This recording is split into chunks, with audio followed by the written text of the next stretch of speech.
Police का dance party पर छापा, नींद बरहना हालत में लड़कियां और लड़के गिरफ्तार। कसूर के थाना मुस्तफाबाद पुलिस का डीएसपी सदर अफजल डोगर की सरबराही में फार्म हाउस पर छापा। पुलिस ने फार्म हाउस के मालिक समेत नशे में धुत 30 लड़के और 25 लड़कियों को गिरफ्तार कर लिया। मुलजमान के खिलाफ मुख्तलिफ दफात के तहत मुकदमा दर्ज कर लिया गया। पुलिस ने शराब की बोतलें, डांसिंग पिल्स, शीशा पीने का सामान और साउंड सिस्टम कब्जे में ले लिया। थाना मुस्तफाबाद पुलिस को पक्की हवेली के करीब फार्म हाउस पर डांस पार्टी की खुफिया इत्तला मौसूल हुई। डीपीओ मोहम्मद ईसा खान की हिदायत पर डीएसपी सदर की सरबराही में एसएचओ सकलेन बुखारी पर मुश्तमिल टीम ने भारी नफरी के साथ रेड किया। मजीद तफ्तीश जारी है।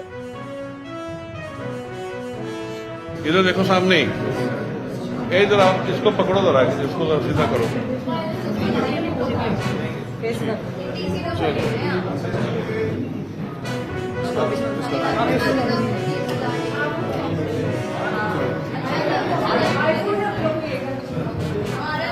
हेलो।